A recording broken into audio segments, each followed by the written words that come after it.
My name is Bill Hamilton. I've been doing UFO research for the past 38 years. My current area of research is in the Antelope Valley area, where I've been investigating UFO abduction cases, UFO sightings in the skies over Lancaster, and the existence of underground tunnels and bases and secret projects involving advanced technology and alien presence on our planet. I hope you enjoy the presentation you're about to see.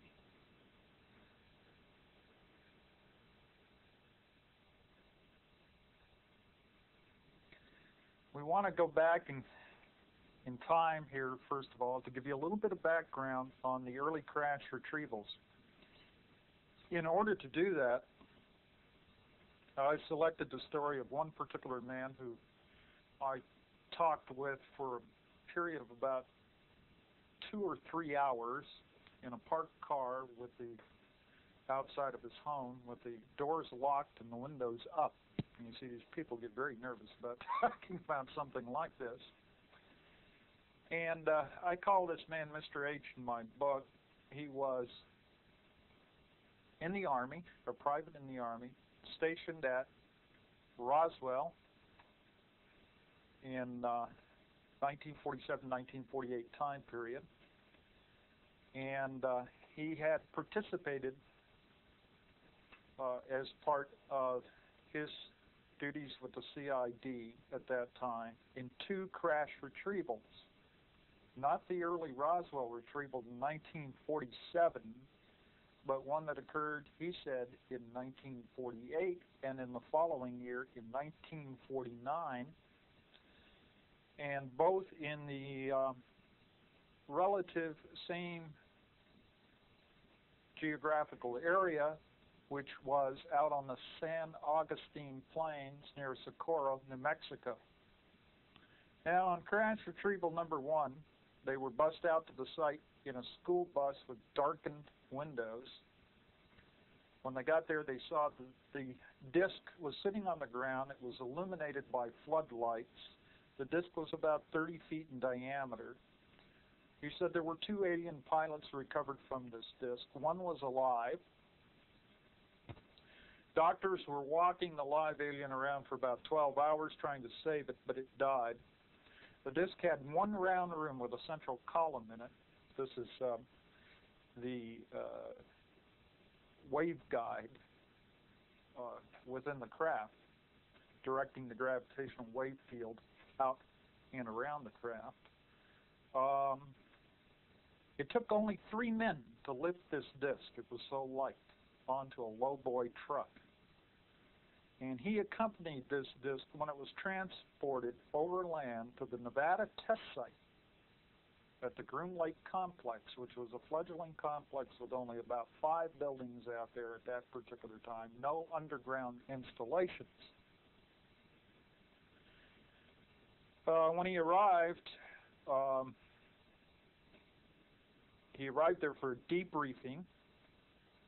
Now, one of the things he told me is they arrived at night, and when the truck lights fell on this one particular hangar, he was astonished to see 2 live aliens standing outside of the hangar. They were about 5.5 feet tall. The hangar doors were opening, and he could see that there was also a special opening to the sky within the hangar, and they were going to take the disc and store it in this hangar. And there were already discs stored inside of the hangar, I believe about 6 of them. This is absolutely amazing when you consider this was 1948. So there were previous recoveries, and they had taken these recoveries up to the Groom Lake Complex. He was debriefed at a long table along with the others on the retrieval team. And something odd happened at the time that he was being debriefed. He was looking at the wall, and he saw pictures on the wall of at least representatives of 6 different alien types. And as he was looking at the wall, he saw coming through the wall, floating through it, one of the small EBE-type aliens holding a black box in the palm of his hand, of which Mr. H referred to this black box as an augmenter. He was amazed because he could see this alien floating right toward him, looking directly at him, and up to that point in time, having participated in this recovery, he was not alarmed, he wasn't upset or anything else, but this really upset him. When he went for meal break to the cafeteria, he noticed that there were areas designated for humans and other areas designated for aliens.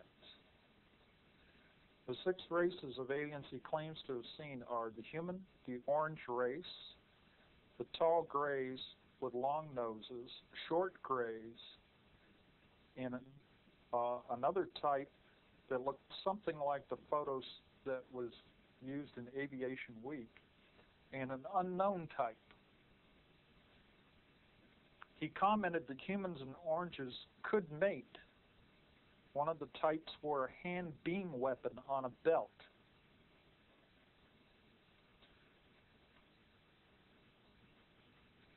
On crash retrieval number 2, the disc was approximately 100 feet in diameter. This was in 1949.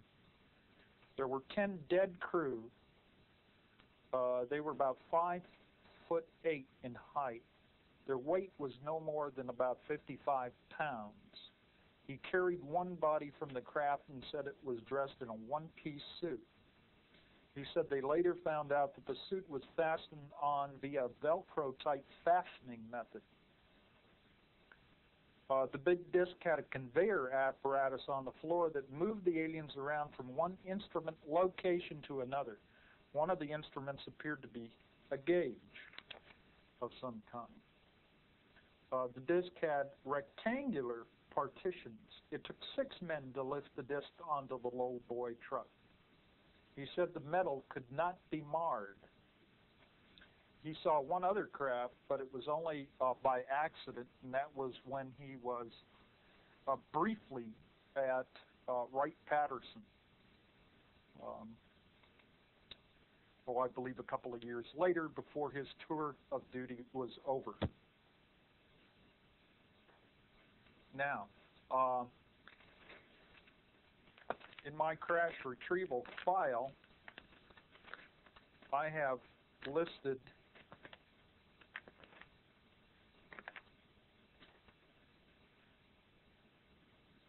dates and locations of 25 crash retrievals. A lot is unknown about several of these, and we're unsure, and along with the number of bodies that were recovered at the site. This is a kind of a collection of data, okay, about these crash retrievals that occurred from a number of investigators and researchers who had heard about one or another. So it's all just listed here without any attempt to validate whether there might be some false listings in here, okay?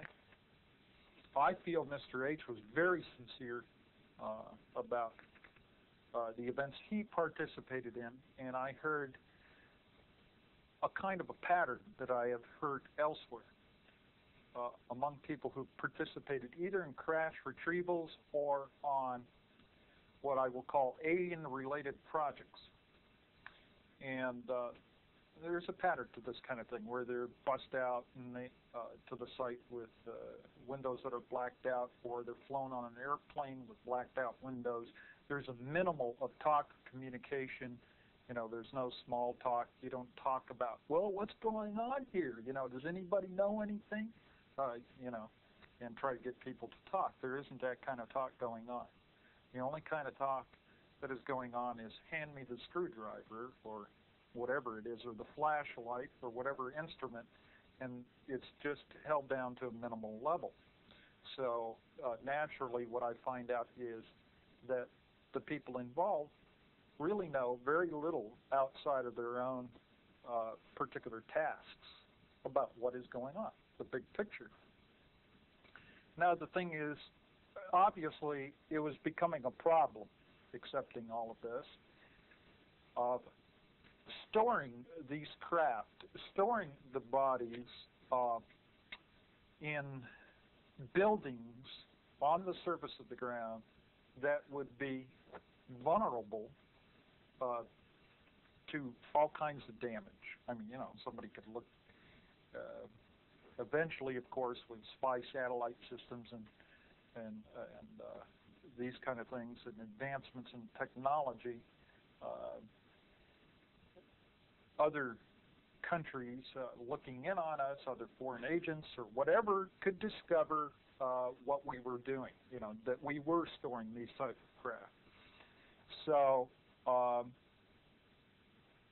sure that sometime in the 1950s a plan was devised, maybe even before that time, to start building extensive underground installations and to store some of this stuff in underground installations and to create research laboratories so that these artifacts could be studied. And probably another priority was to establish communication with the aliens. Now, obviously, some communication with the aliens had already been established as early as 1948.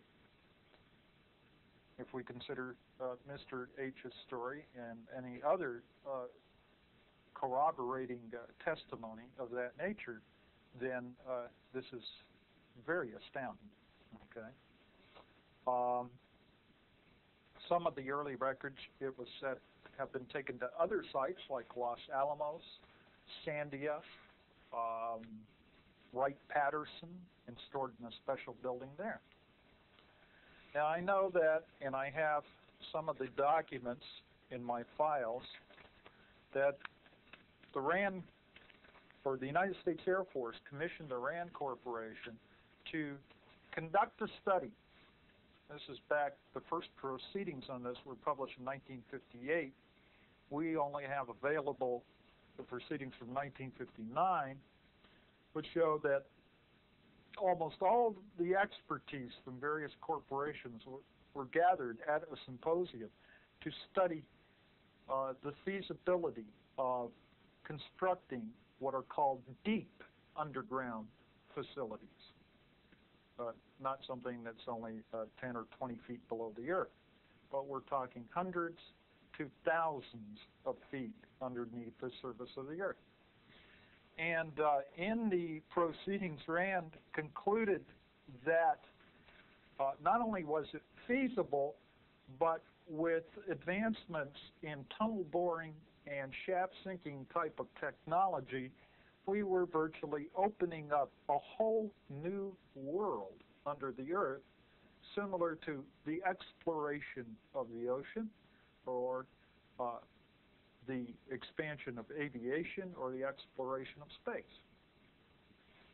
So it's absolutely fascinating, and of course the proceedings contain a lot of data about problems in the construction of these underground facilities, such as ventilation and pollution of the air supply, water supply, how to connect various galleries one to another, transportation systems. All kinds of things were figured out back in the 1950s.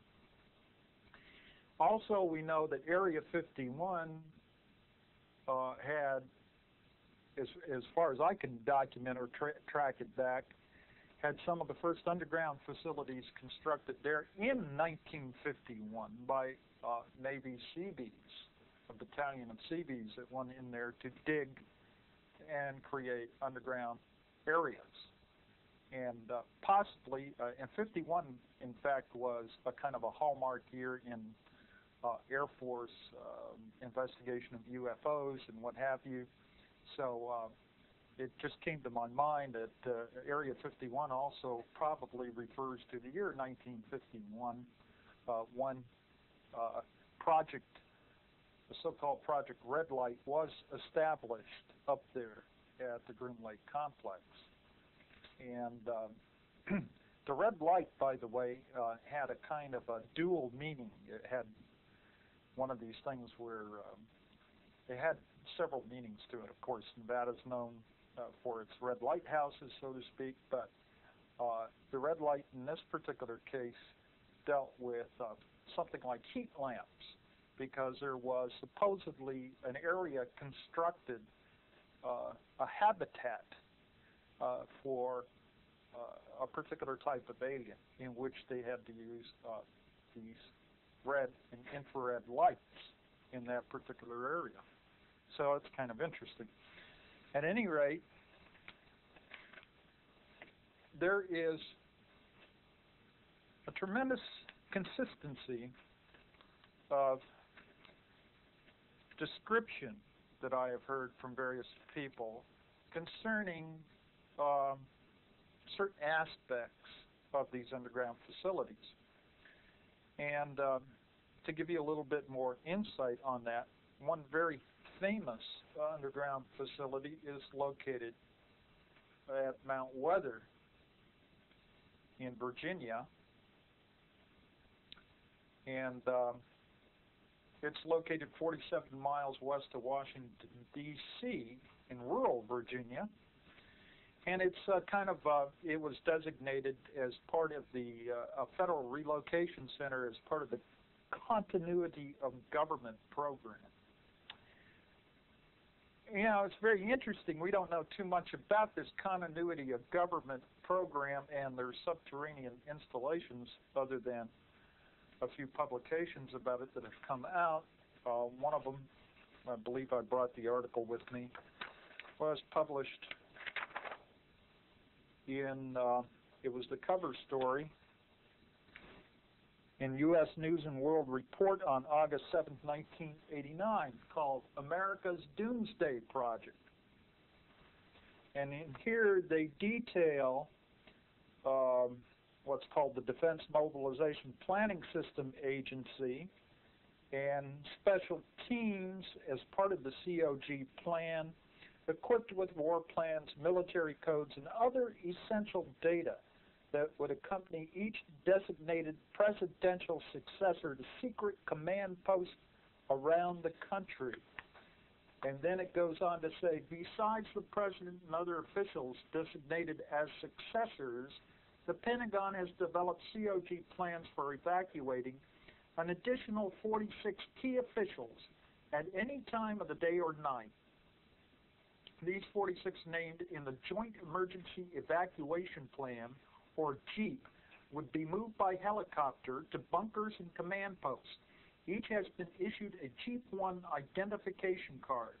Most of the JEEP-1 card holders are military officers who work for the Joint Chiefs of Staff. An additional 248 JEEP-2 card holders, disaster relief specialists, senior Pentagon officials, and others would be airlifted to bunkers and command posts, but only between the hours of 9 and 5. An attack after business hours would mean JEEP-2 card holders would have to get in their cars and drive to their designated locations.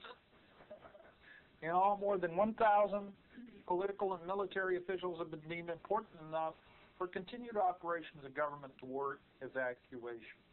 And this is all managed by the Federal Emergency Management Agency, FEMA, and the Pentagon has divided the country in 10 different regions, among which there may be as many as 50 different fallout-resistant command post bunkers, each linked with the others by satellite, ground wave, and high-frequency transmissions.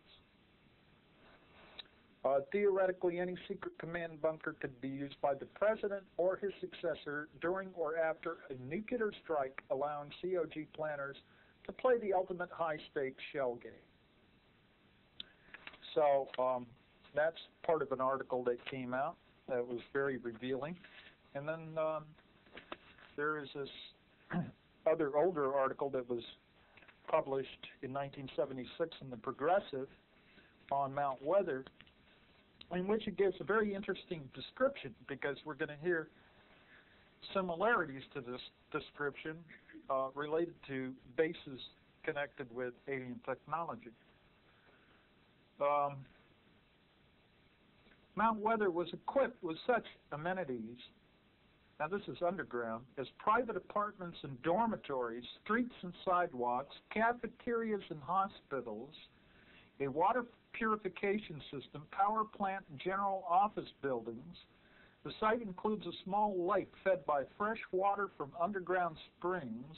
It even has its own mass transit system, small electric cars that run on rechargeable batteries and make regular shuttle runs throughout the city. These same little electric cars have been reported at other underground facilities, including the one at El Mirage Dry Lake, the one at Dulce, New Mexico, and I'm sure also at the Groom Lake Complex, I'll call it, because in fact there are several underground areas there, including an entire underground city approximately 40 miles into the test site above the Mercury Base Station. Okay, and I have talked to somebody who drove into this underground city and talked to the security personnel there. He was buying tires. Believe it or not, there's various people that are allowed on the test site to buy equipment from time to time, and this person had already had a track record of working very sensitive areas, so I guess he was pretty much cleared. But he found out, just talking with the security man there, who probably shouldn't have been telling him very much of anything, that there was an entire population of people living in this underground city who never really came up to the service, and they sent their children to schools down there. So what are they doing? And is this underground population recorded on the census of the United States? And what kind of economy do they have, and is it a parasitic economy, or has it been a parasitic economy? How can they grow their own food, et cetera, right? Mount Weather and the 96 federal relocation centers scattered across the countryside. Now here it says, in an older publication, 96, not 50. 96 federal relocation centers scattered across the countryside in Pennsylvania, Virginia, West Virginia, Maryland, and North Carolina make up what the FPA calls the Federal Relocation Arc, a system of underground shelters assigned to the various departments and agencies of the federal government. Mount Weather is the operational center. There's much, much more to this, but the bottom line on it, to what's going on at Mount Weather, is that through the years of Mount Weather's system, its computers, its surveillance technology, its scores of relocation centers seem to escape congressional oversight. Good grief, how can those guys miss this thing? And in the process, to have eluded the traditional and increasingly persistent call for public accountability. The program has no official charter. It runs without any set of stated rules or regulations. Its surveillance program still remains secret, even from leaders of the House and Senate. Ford administration officials have refused to comment directly and clearly on the subject of Mount Weather's dossiers. To its credit, Mount Weather seems to have steered clear of the abuses that have been linked to the CIA, the FBI, and the National Security Agency. There's no hard evidence that Mount Weather has been used for the political benefit of the incumbent president. But the experience of Watergate and all of its related abuses should compel Congress to take a long, careful look at this unobtrusive but potentially powerful program. The danger of abuse is clear and present, as it is in any institution that is exempt from accountability.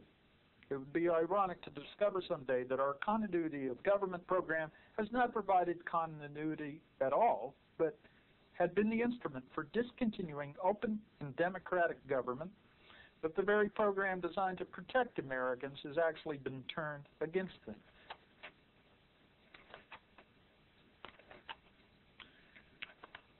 I'm going to talk now about another base,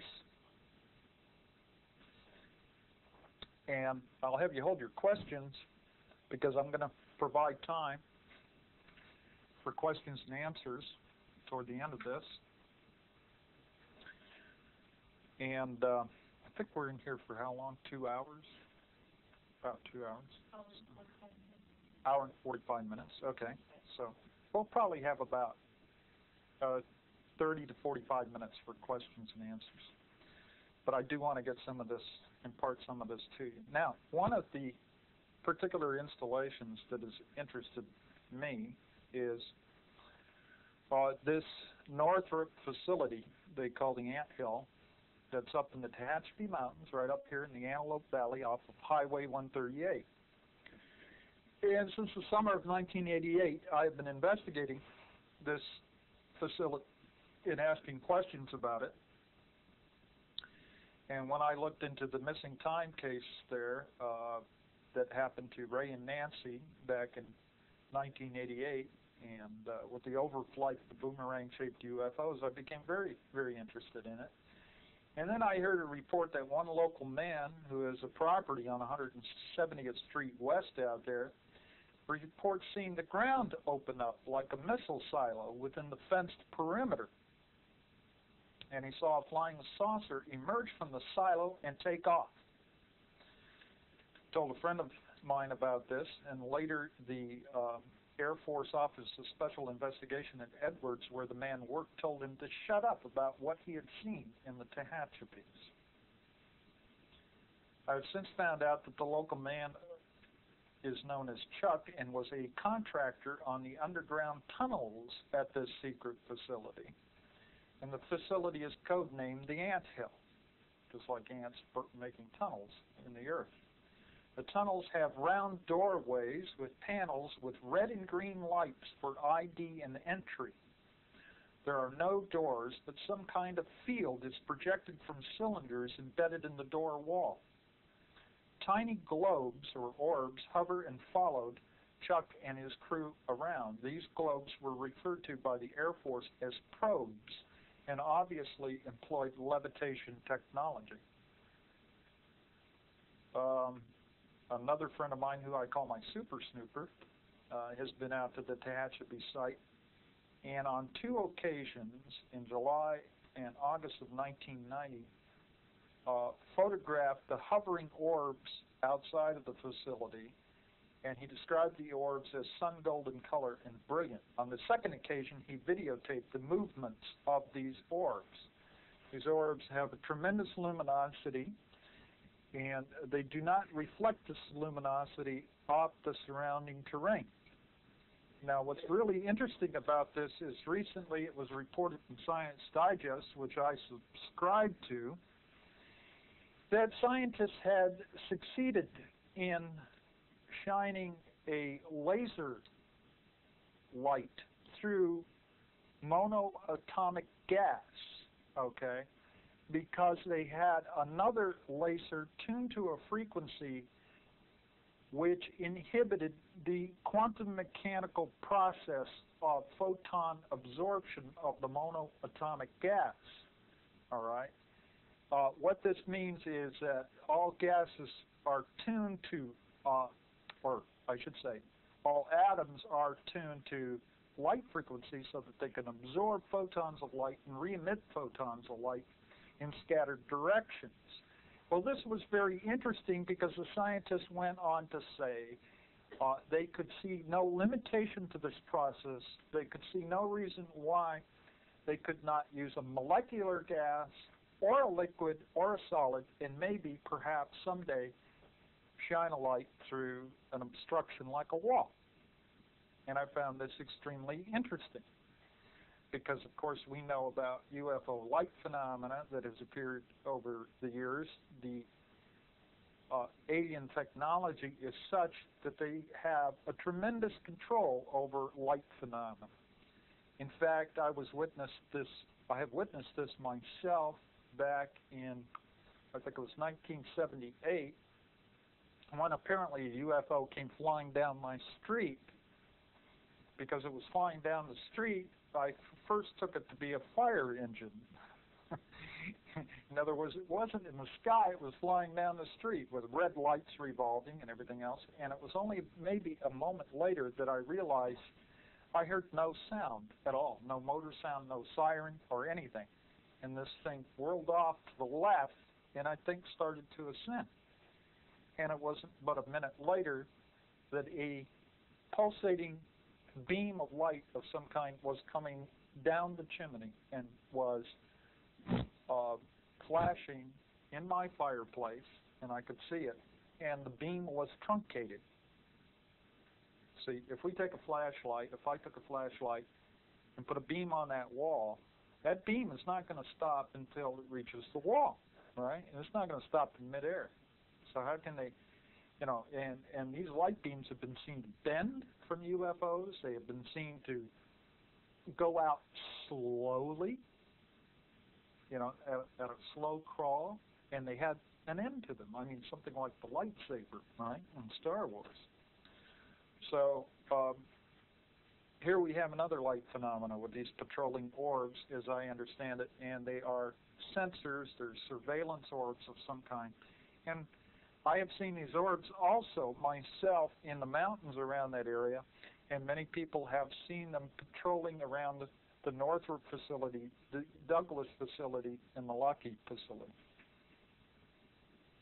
Now we have an informer. An informer came forth through an intermediary who worked at the Anthill on Project StarTalk. He comes forward and says, well, their work there was involved with lasers. He worked in a big building. It was about 350 feet or more. This building is embedded underground. He described a laser that goes through a tripod and strikes a mirror. The laser is modulated with a message as it strikes the mirror, and it's sent into space. It's a guidance system to bring in UFOs. He also worked at the Douglas facility. He saw a UFO land and was taken down into an underground hangar. Inside the underground building is a huge computer complex. The workers wear white clothing and white socks, no shoes. The computers use a symbol language, and manuals indicate the codes to be entered. There's a large Lexan plastic screen in the room that displays various star systems and galaxies. A wax pencil is used to indicate targets for the laser. The technology is so far advanced that it is beyond our known engineering technology. Somehow the laser is accelerated beyond light speed and interdimensional. Security guards accompany all workers, even to the bathroom. His phone is tapped. It took him 2 years to get a high security clearance. Another man we nicknamed Gopher, another informant, is a brilliant computer specialist and works at even higher levels of security. He worked at the Anthill and also at Hellendale, as well as the Nevada test site. The government paid for his divorce, alimony, and child support. He says that we are working with aliens and alien technology, and it scares the hell out of him. He makes $145,000 a year.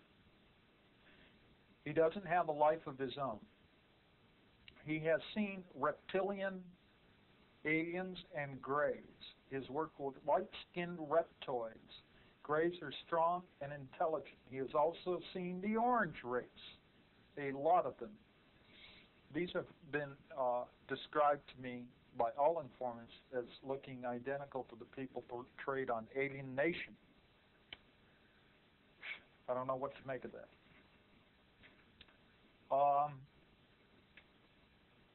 He has seen no benefit to humanity, but he is trying to find out what is going to happen.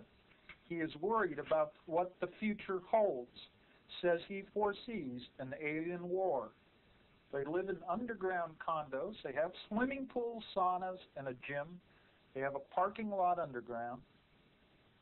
They work 14 to 16 days. They are not allowed to leave the country and must get permission to leave the state.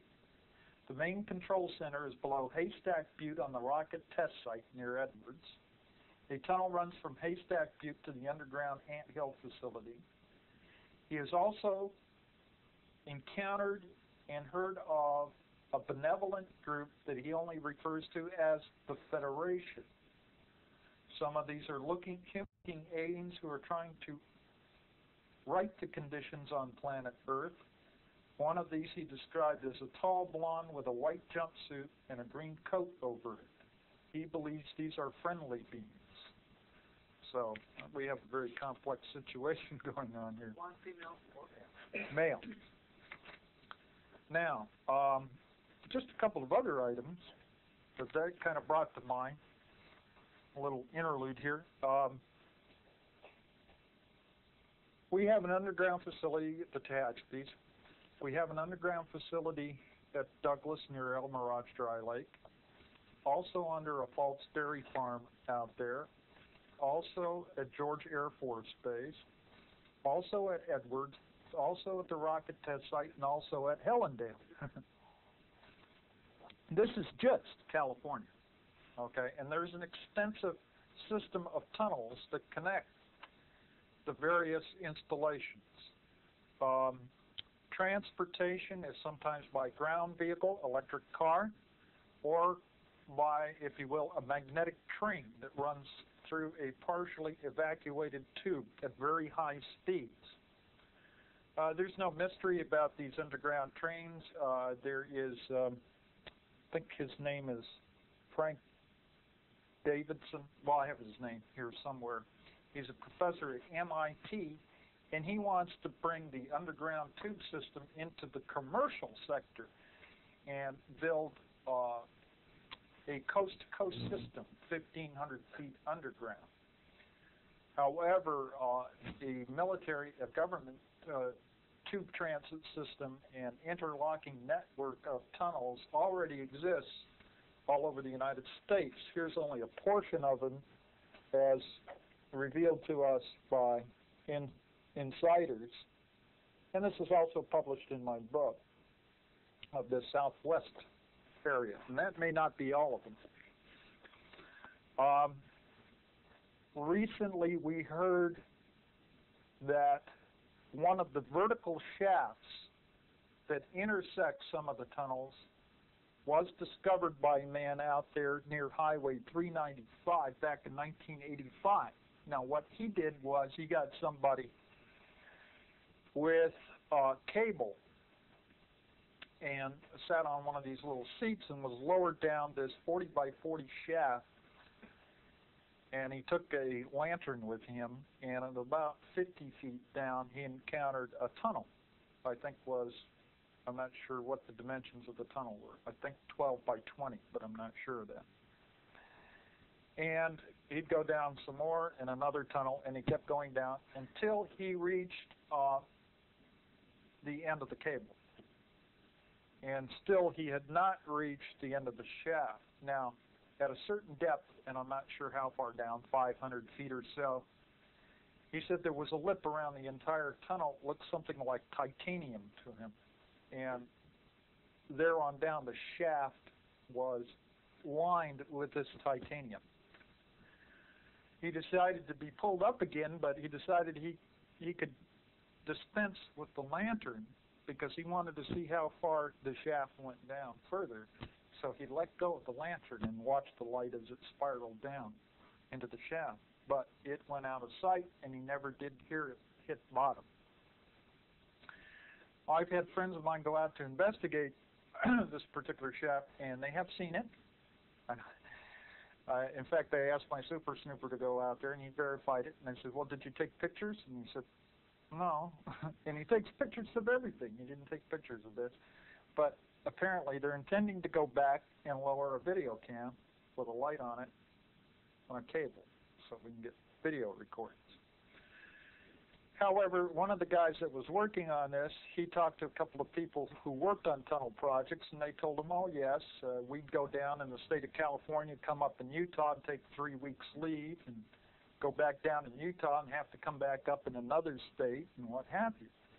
And he said, you probably discovered one of the connecting vertical shafts that was not capped off. And he says, I'm sure that we capped them all off, so I don't know what happened to the cap on that one. Well, this guy's another super snooper that was looking around, and he's gotten into a lot of trouble because he goes right up to fence lines and out into places where he shouldn't be. And the last I heard was they decided to buzz his house with a black unmarked helicopter, and so he's kind of laying low right now. But he's found out a lot of interesting things on his own. And he delivers construction material. He's a construction worker to the anthill facility. So he's been up there and he's seen the openings into the underground. Okay, so let's get on with the story of the Dulce facility, which I became intensely interested in about 3 years ago when I took a trip to Dulce, New Mexico. And it's a sleepy little Indian town on the Hickory Apache Indian Reservation up there. And I believe it's somewhere around 5,000, no, more than that. Somewhere between 5,000 and 7,000. I mean, the elevation up there is tremendous. And lots of snow for many, many months at a time.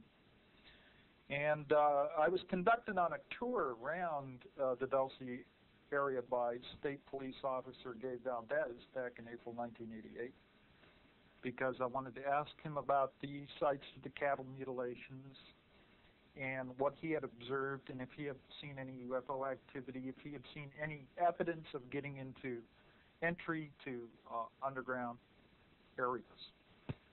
So he was most helpful.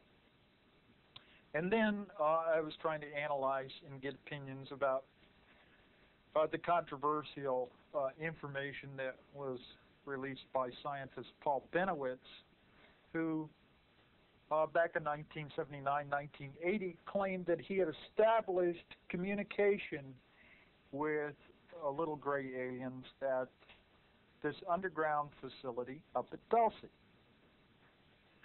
Now, of course, since that time, and Paul has had a lot of trouble, and he has written a book about all of this, and there is a recent article in UFO Universe about the mysterious Paul Benowitz. But he has been debunked by such researchers as Bill Moore, who feel that Paul Benowitz did stumble into something, but he was fed a lot of disinformation. Well, I happen to differ, in my opinion, from Mr. Moore, in that I think he really did stumble into something, and they just tried to divert his attention away from it. And some of the people that were involved in chasing Paul around were with the National Security Agency and the Department of Energy, because the underground facility there at Dulce is run by the Department of Energy. And the Department of Energy is part of the U.S. intelligence community, as is the State Department and the Treasury Department, not just the CIA and NSA and the FBI and what have you. There's many things like this. This can be verified, if you will. Go down to the library and look in any U.S. Naval Intelligence Manual, and you'll see the Department of Energy is on the organization chart. I mean, it's little things like that, right, that we should become familiar with. And I find that very interesting since, of course, the Department of Energy controls the Tonopah test site on the Nevada test range. And probably several other areas that we would like to know about. Now, let me describe as Thomas, well, maybe I should tell you the story of Thomas S.C., and I do know his last name. I know where he was born, his date of birth, his social security number, everything. Okay, we're looking into all of this. This is a Xerox photo, although not a very good one, of Thomas C. Okay, taken back in 1979 when he was working at Section D. This is a very poor photo, just one of many that he took of the hematology or blood lab at the Dulce facility. I'm sorry it's such a poor copy. This is a drawing, you could look at this closer if you want, of level 1 of the Dulce complex. I have a drawing of all 7 levels. I've not been told to release the other 6 yet because we have some key information here in case somebody else comes out, right, and says, well, there's this and this and this in these underground facilities and these coded colors on this level and everything else, right? You go, that's right. We got the baseline information here, and that correlates. How did you know that, right, unless you were there? Well, there was one thing we were sitting on concerning the elevator system. There's many things we're sitting on, but one of them was how the elevator system in this facility, right? And I was having a little conversation yesterday with Jim Cox about this man Connor, and suddenly Jim blurts out about the elevator system over at S4, and my jaw dropped when I realized that he said the same thing, and it was constructed in a similar fashion as to the one at Dulce. So I'm tending to believe that there is probably something quite substantial to this new case, and I'm eager to hear more about it so that I can evaluate it further. Let me give you a little verbal description here. It's a cylindrical underground facility consisting of 7 levels with radiating tunnels and transit systems. Each level has a ceiling of 7 feet, except level 6 and 7, where the ceilings are 45 and 60 feet, respectively. There's approximately 45 feet between each level. The first level ceiling starts at 200 feet below the surface. The average highway transport tunnel ceiling is 25 feet. The hub at the base is 3,000 feet across. The base extends 1,700 page miles under northern New Mexico from Dulce to Los Alamos and has another 800 miles of tunnels running west. The base is still growing. 20 miles north of Dulce is a large hangar hidden by a facade of cliffs. The ventilation shafts are hidden by bushes or vents inside caves. There are 5 atop the Archuleta Mesa. Security cameras monitor these. There are many types of sensors: radar, infrared, microwave, electromagnetic ground wave, and satellite. Now I'm going to come back to this in a minute, but before I do, I want you to feel the reality of this story. And I'm going to read, if you'll bear with me. It's better if I read it as much as possible.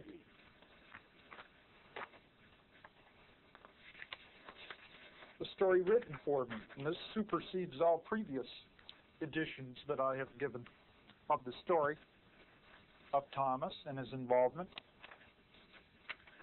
It's a story written by his best friend, who I had a privilege of talking to on several occasions. It is a woman. Thomas C. has a passion for antique cars, any antique car, but especially Packards, but mostly the big nose cars of the 40s and early 50s. A lot of his spare time was spent modifying his 1949 Packard, and he needed special parts. His friends told him about an older man in a near town that had a machine shop that could rebuild antique cars. He found Ed West to be easy to talk to, not just about cars, but about anything. Soon the two spent countless hours discussing cars, planes, and the space program. Tom and Ed quickly found they were both fascinated with flying saucers. After a few months, Ed introduced Tom to the organization, a group that did deep research on flying saucers and contactees. Tom completed the initiation, and soon he was doing several assignments at the same time. At that time, 1961, he was in the Air Force, stationed at Nellis at Las Vegas, Nevada. He was schooled in photography, receiving a top-secret clearance. He was given the chance to receive extra training in West Virginia. It was there that he first worked in an underground base. When he left that facility, his top-secret clearance was upgraded to TS4. Meanwhile, his duties as an Air Force sergeant included photographing a runway exercise in Florida. He took advantage of the off time to meet one of Ed's daughters, me, that's the person writing this, that lived in Orlando. Tom was pleased to discover that I drove a Packard, a 1950 straight 8, whose hood sported a beautiful swan. The friendship began the same day. The next year, in 1963, I got a divorce and moved to Las Vegas to be near with my folks. Back in Florida, I had experienced a close encounter with a glowing flying saucer, and the haunting dreams and memories were bothering me. It was Tom that introduced me to the organization. After a few visits, I was initiated, and I began assignments for that group. Tom and I began collecting books, articles, and magazines about UFOs. Many times we spent half the night doing research. Over the years, Tom became the brother I never had. We had a lot in common. It was only a few months apart in age. His parents were killed in a car wreck when Tom was a teenager, so he looked up to my folks and even called them Mom and Dad. Hopefully this is something that will appear in a future book we're working on, or we're going to put this all together. Thomas stayed in high security photography for 7 years. Leaving the Air Force at the end of 1971, he began working for RAND Corporation as a security technician here in California. Within 1 year, his TS4 clearance was upgraded to Ultra 3. When he met Kathy in 1972, we all knew she was the woman Tom wanted before he admitted it.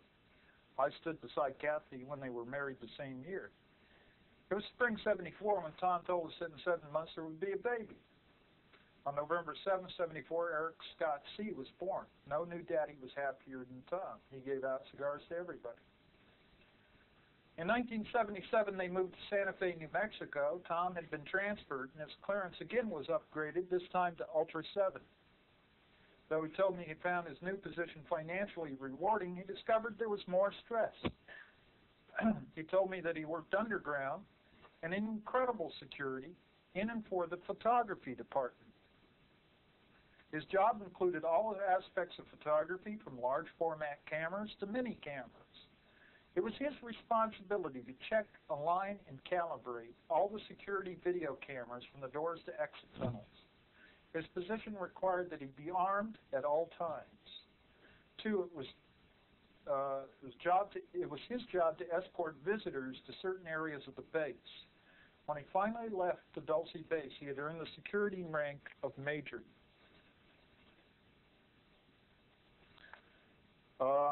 In the spring of 1979, I drove to Santa Fe and visited them. Tom seemed more intense than he used to be. I took him aside and asked him if something was wrong. He said he wished he could talk to me about the things at work that bothered him, but he couldn't go into detail because of his high security clearance. The day I left New Mexico, he pressed a folded piece of paper in my hand in a quiet way that no one else saw. He hugged me and whispered quietly, "Don't let anyone see this." I slipped it into my pocket. That night alone at the motel in Durango, I quietly opened the paper. There were 3 things on the yellow page: a sketch of an alien, an inverted triangle, and the name Dulce. I stared at the mysterious drawing, trying to figure out what it may mean. The alien in the picture had a large head, big black eyes, no nose, and was bald. The triangle was shaded black, and I knew I'd seen that shape recently, but couldn't remember where. I turned on the faucet, soaked the paper, and flushed it down the toilet. That night, I had nightmares about aliens. In the morning over coffee, I looked at the map, trying to decide what route I would take back to Vegas. Suddenly, I noticed a small town near the New Mexico state line called Dulce. My heart jumped. Memories of the sketch flooded my mind. Is this what Tom was trying to tell me? Thoughts raced through my mind. What is going on in that tiny town? Are there aliens there? What does a triangle mean? Then I remembered where I saw the black triangle. It was on a hat on Tom's coffee table. It was burnt orange with a black inverted triangle with gold bands cutting it in 3 sections like an upside-down T. I knew I had to drive through that town to see what I might find, but there was nothing different or suspicious that I could see. It looked like any small desert town in any desert Indian nation. I put the doubts in my mind aside. Whatever Tom was trying to tell me would stay a question in my mind for months to come. I went back to Durango and drove to Cortez. I fell in love with that town and knew that this was a hometown I wanted. That fall, I moved to Colorado. Early in December, Tom made a surprise visit. He told me that a couple of months back he'd walked out on his job at Dulce Base after a major dispute between the security workers and a military group. Tom said the security force used flash guns, but the military group was armed with machine guns. He said it was like a war with screaming and panic in all the tunnels. A lot of people died in the conflict. He wondered how the government will cover up all those deaths. He told me to watch for it in the newspaper. In February 1980, the media reported on a prison riot near Los Alamos, resulted in many prisoners dead.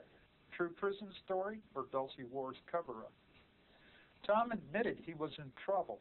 He said he went back to the base hoping no one would see him and took photos, papers, and other items. He said he entered and left through a ventilation shaft inside an ice cave, knowing there was less security there than any other place in the base. After leaving the cave, he returned to a prepared box, put all of it in the box and buried it, then went back to his car, but the security guards were waiting for him. They questioned him as to what he was doing there, but allowed him to leave. On that cold December visit, he told me he was on his way to Colorado Springs and was on the run, and it was hard to keep one step ahead of the group that was looking for him. We discussed the things he said he left in a box near the ice cave. He described how he slipped into the area and retrieved the box with the camera and other things. Tom asked me to have faith in him and that no matter what I may hear about him, I should always remember that he is the same man I've known for years. That evening after dinner, he made several long-distance phone calls. I know he called someone in Idaho, but I have no idea who or why. That night he slept on my sofa, but left during the night. I was really worried. I called Kathy. I knew something was really wrong when she called me by the wrong name and asked if she could call me later, but she never called again. The next day, 3 men from OSI questioned me about Tom's whereabouts. 4 more times in December, other men questioned me, wanting to know more about him. I told them I didn't know anything and said I'd call him if Tom calls me. January found the CIA on my door. I lost track how many times they questioned me.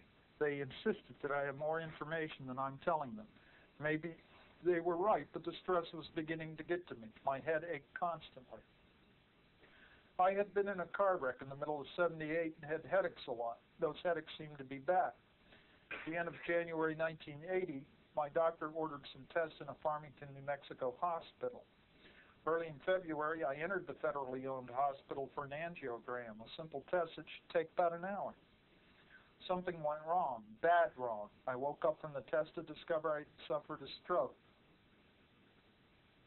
She believes, by the way, this is an artificially induced stroke. She said she had awakened in a room where about the only thing she recognized was the bed and the TV set. Everything else looked like the medical deck on the Enterprise. To her, tell them anything, not for a long time. It was June 1982 before I heard from Thomas. He called me from my dad's. We talked for hours.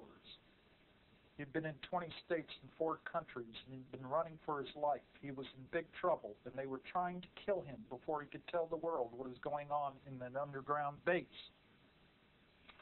He told me about his Ultra 7 clearance. I tried to understand what he was telling me, but a lot of it was too deep for me due to my stroke. I couldn't understand the medical papers or the scientific diagrams, but I had no trouble understanding the videotape he showed me, and no trouble seeing the graphic photographs of alien creatures and hybrid life forms. Slowly over the next 3 days, he made me understand his grave situation. He told me all about the Nightmare Hall area. His vivid descriptions of the suffering people in hideous cages overwhelmed me. He told me that many times the people spoke foreign languages. Some spoke Spanish, some Japanese, and some didn't speak English at all. These were men, women, and children of all ages. These were incarcerated down on level 7, and was the site that caused Thomas to doubt what he was told in his briefings. I asked who is doing this and why. Tom told me that our government has a treaty with an alien country, and the aliens have been on this earth for countless centuries. He showed me pages of alien-written material in the translated papers. I was horrified and terrified when the abominable truth sunk into my reeling brain. I've known Tom for many years and have never had a reason to doubt his word. When he told me that Kathy and Eric had been kidnapped and were being held in the subterranean base, I knew he was telling me the truth. He asked me if I would help him. There was no hesitation. I would do anything I could. He needed a safe place to hide all the original papers that he took from the Dulce Base and the other things he gathered to prove there was an alien conspiracy.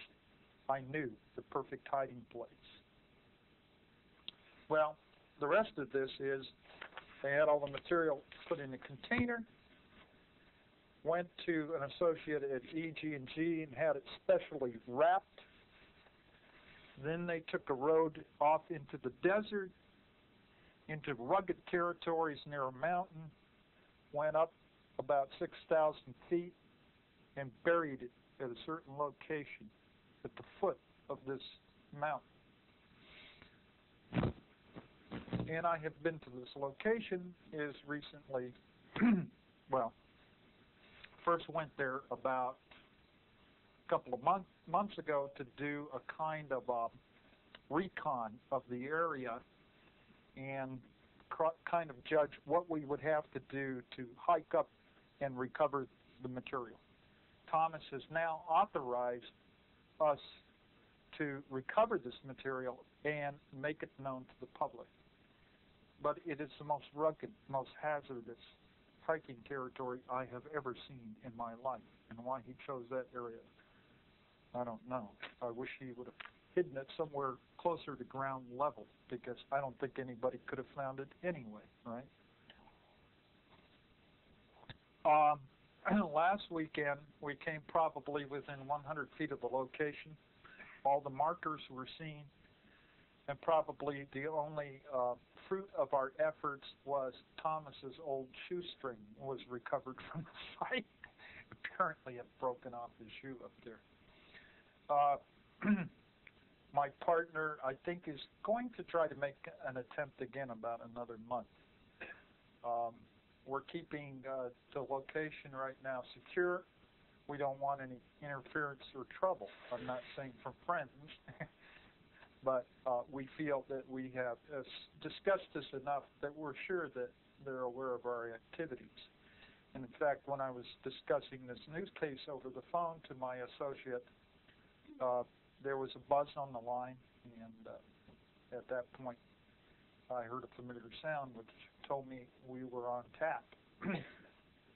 At that time, we start yelling into the phone about, well, whoever out there is listening, you want to hear something good? Want to hear a good joke? Or whatever, right? They get tired of this. There are many levels of security clearance, by the way, with code words above top secret. The one that Thomas held was above top secret. It was ultra top secret, ultra level 7, and he was cleared for security on all 7 levels of this particular facility. Now, I've also talked to an engineer, and I have his resume. I know who he is, and he's been to an underground 9-level facility out at Palmdale. And he's also told me about advanced technology. I'd just like to repeat one thing that he told me, and that was, if there's anybody here that doesn't believe in aliens, then they've got a big surprise in store for them. some of the levels above ultra that Thomas mentioned to us were Umbra, Stellar, G27Z, Triad, Universal Military Training, Universal Military Service, Astral, and Subastral. And there's Magic. There's also something known as Cosmic Top Secret, by the way, and that is a valid level, but it was more used in NATO than over here. There are Greys and Reptilians in the underground facilities. The Reptilians have their own base called Duke, Dugout, Dutch, or Dross, indicating draconium. The Drax use a symbol of a dragon with its tail in its mouth, circled with 7-pointed stars in the middle. They stay near the surface. They choose to hide and avoid contact. They are soldiers doing a job, and usually there are 2 or 3 at a job site. They are not to bother humans unless the humans are endangering their post. Most of them are not hostile and won't kidnap you, but may blast you with a flash gun that may paralyze you.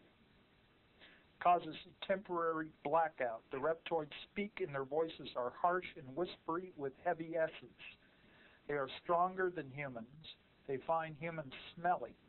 If you see one, approach it only with arms down, hands open, and palms facing forward. If you fight your fear, he may talk to you. The best defense against Greys is mental control. Strong or bright lights hurt their eyes. They avoid the sun. Nonsensical words will confuse them. I've abstracted these from answers that Thomas wrote back to me, questions that I directed to him. The aliens have mastered matter, he says. They can go through walls like we go through water. It is not magic, just physics. We can learn to do the same thing. It has to do with controlling atoms at will. There are other things about the Dulce facility, the electric carts, colors, levels, insignias, and stuff, detailed information that we're holding in confidence until we can get others who want to come forward and we can verify this. One other item about that particular facility, we found that the water supply is through the Azotea Tunnel, which feeds water from the Oso Diversion Dam in Colorado down a 30-mile-long tunnel and empties the water into Lake Huron in El Bato. More water enters this tunnel than exits, of course. Water is said to be used by the underground base near Dulce for water and power purposes. Here's another little story that adds to that. There's a tube shuttle that runs between Los Alamos and Section D, which is Dulce. Now, 2 security sources revealed that a multi-level tunnel system exists below Los Alamos. Level 1 runs under Main Street. 1 block from the Pan Am building is the old high school, now used as an engineering facility by Macon and Hanger, originally the Zia Corporation. Inside the facility is an elevator that descends to the computer room. From the computer room, a side tunnel intersects the main tunnel transit tube that runs from Los Alamos to Albuquerque. These levels are protected by Pro-Force security. At deeper, more secure levels exist automatic devices that kill intruders. A security guard accidentally tripped an alarm one time and was killed by one of these. These tunnels are a minor part of the vast network of such tunnels. One other thing mentioned by these 2 sources is an underground city that sported a population of thousands who occupied condo units. Many of these people live permanently underground. Some of the advanced technological research going on involves genetic labs and laser fusion. The budget for the service facility is $1 billion per year, but is many times that for underground research projects. So I'm going to kind of arbitrarily wrap it up at that point, although there are other little tidbits and much more to discuss here, in order to open it up to some questions from you as to what you would like to know more about concerning this. And I saw your hand go up first, so I'll point at you. Like CNN is doing an excavation on the Right, probably this continuity of government program and on the underground shelters. 6 o'clock is what I understand. So, well, again, going back to like this Mount Weather facility and the continuity of government program during a federal emergency, and that's anything that they designate to be an emergency. There will be constituted a parallel government, right? A kind of a successor government. That is, if they can't get these officials, whatever people, have that clearance card down into the underground shelters, they have people who are designated to replace them and continue the operation of government. There's probably much, much, much more to it than that. There was a senator that brushed on that, I think, during the North proceedings, and he was cut off. That's on video. He asked about the alternative constitution that North Dakota work set up that was part of an alternative governmental plan, and he was just quieted by the head of the panel. If you want to work, by the way, on one of these underground projects, you're welcome to. You will have plenty of safety in the future. No freedom, if you don't mind that. Okay.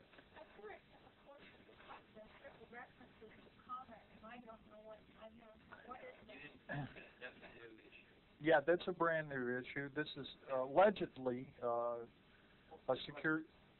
She's asking about a man named Connor. I referred to a man named Connor. That's just a pseudonym. He did give out his real name, Derek. Okay. His first name. And he says that he worked at what? Derek Hennessy. Okay, Derek Hennessy is his full name. All right. He's also called Connor. So why shouldn't I tell Thomas his full name? Nobody will ask, right? Tempt me. He said he worked at the S4 facility, Nevada test site level 2, where there's an area called a museum with saucers, aliens and capsules, etc. And he's a renegade. He's left there. He says he has photographic evidence, and they're chasing him all around the country trying to retrieve it. Let's cross our fingers.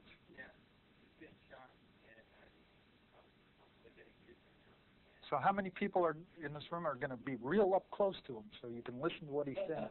Huh? When the bomb goes off in the room, huh? Out there. All right.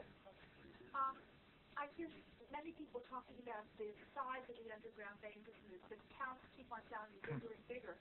But yet I don't hear everyday people that do hauling jobs and pull dirt away and deliver construction equipment.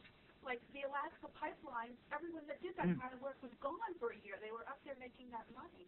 Right. These things are so huge that they just don't put people in the CIA and have them dig tunnels. No. Where do the people that actually do the hard work? I have met construction workers that work on the tunnel project. Enough of them to account for it. That's what No, just a few. Just a few. Right. Right. They do more work than that.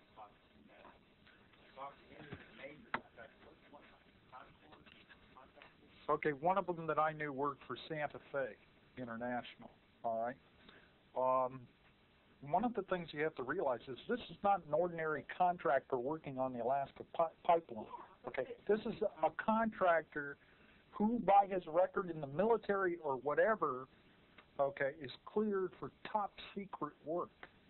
But they get these guys to drive. So they're not going to, and they're not going around talking about their work. You understand that? But no, this fellow I talked with, they were striking. We need a contract to go out in the middle of the desert for concrete. 24 hours a day for about 2 weeks. And no idea where they're going. See, once I put out the word, I have had people like that approaching me and just telling me all kinds of weird stuff, just like something he just mentioned there. These people are out there, but they feel intimidated. Now, I'll tell you, in fact, I was talking to electronics technician that worked on black projects, and it wasn't alien related. It was like this side of the dividing line, advanced technology, okay, his phone was tapped. The security guards walked him to the bathroom. They looked over his shoulder when he was working on printed circuit boards, okay, things like this. They talked to his friends to see if he was saying anything, right? It's more severe when you're in the alien technology areas in that you also undergo drug and hypnotic treatment. I know this is amazing, right? Okay, back there. What do they do with all the earth if they like that? Well, in some of the, over at El Mirage, we saw huge mounds of dirt. It's right out there. You can photograph it. I mean, it's not hidden.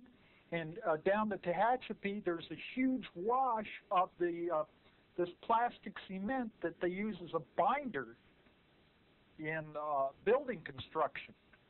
And it's actually toxic to the environment. My friends out there have lodged complaints about it, but they won't do anything.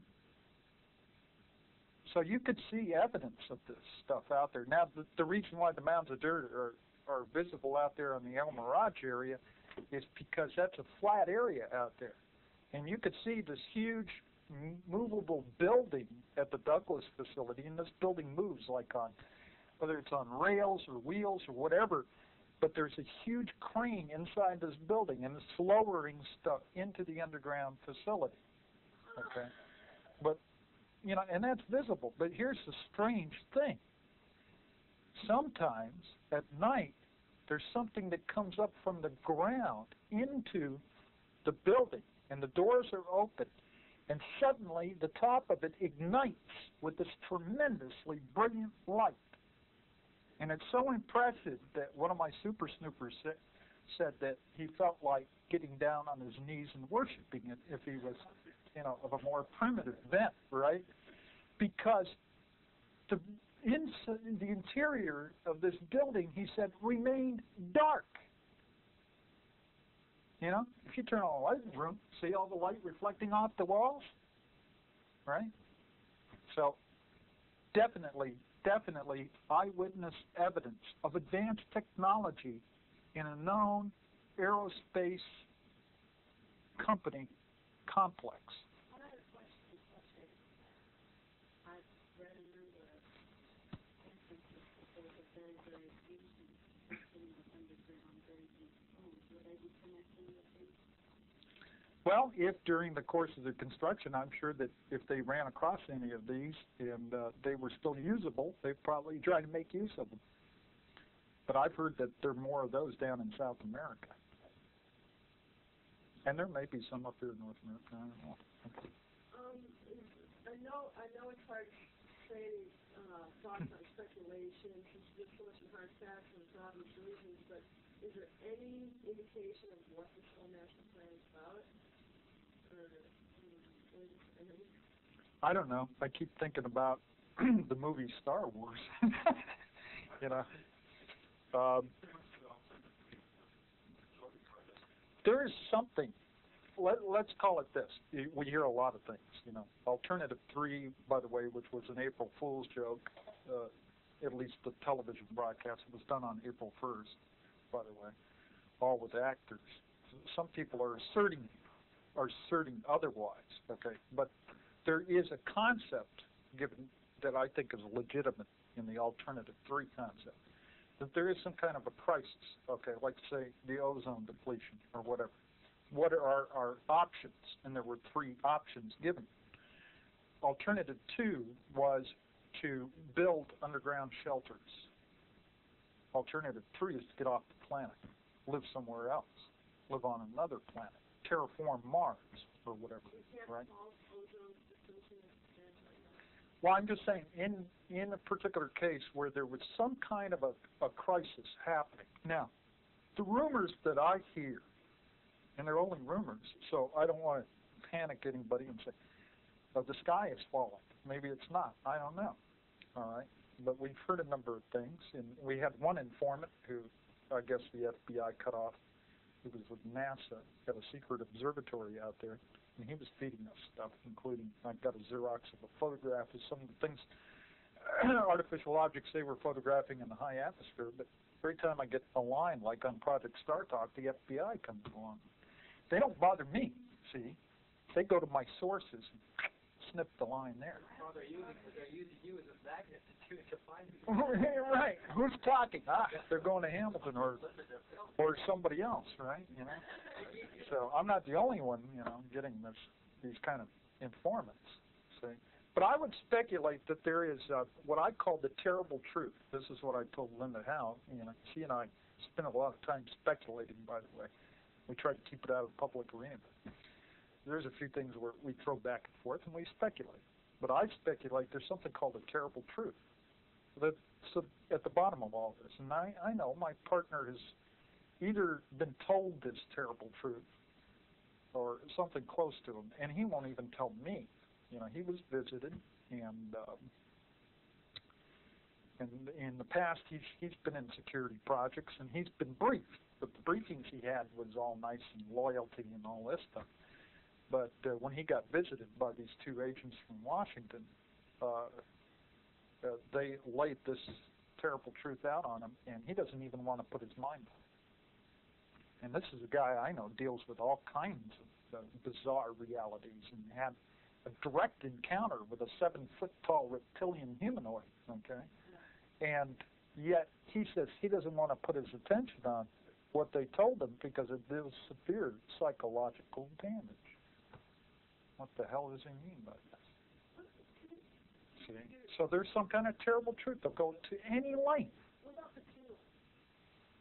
Any future prophecies that were delivered like free angels to children, and they have little prophecies, and the Pope has this information, I don't know. I could say without prophecy, you know, and I don't know how much stock to put in prophecy, but let's talk about prediction. I mean, there's certain trends that are going on right now. We're headed toward an eco-catastrophe. I'm certain of that.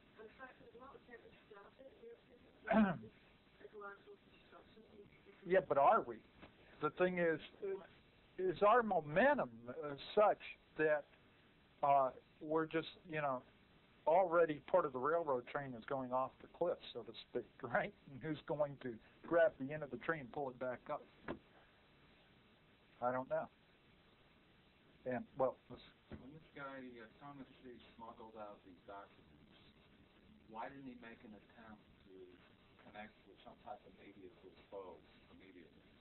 What he did was he made 5 copies of the documents and got them to trusted friends, okay?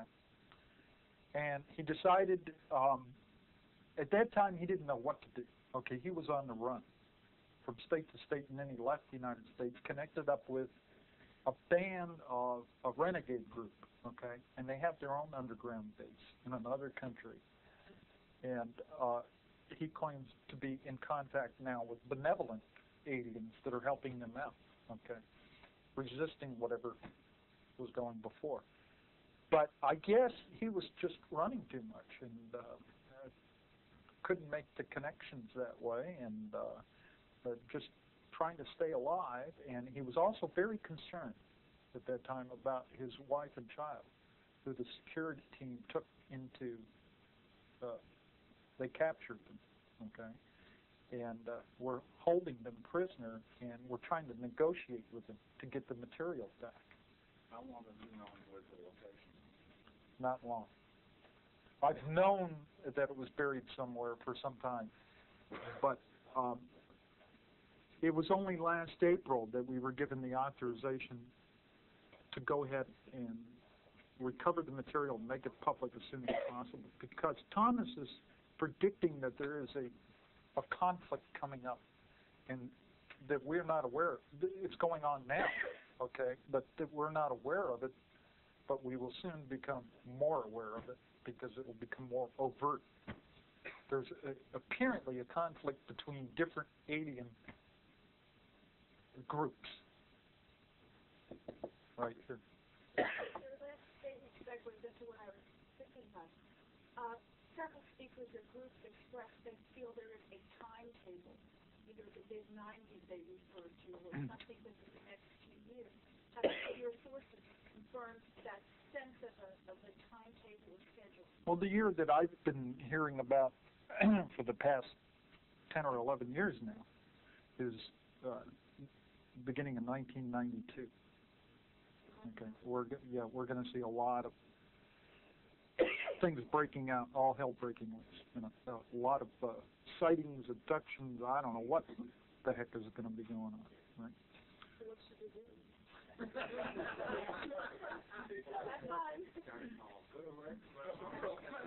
Don't rely on me to tell you what to do.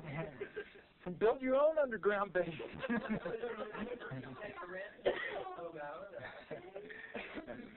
Okay, another question here. Let me check the time. I have a quick observation followed by a question. I'm very impressed with this time in your earlier talk. Birds were light, a bright light that doesn't illuminate around it. It happens when I was 16, Farm Road, in Texas, in the middle of the night. I saw such a phenomenon. I'll never forget how impressed I was and how absolutely unchanged it was. I passed it the first time and it was so strange. So we drove back up to it and took a closer look. So I know for a fact that can occur. I just saw it at one time. But here's my question.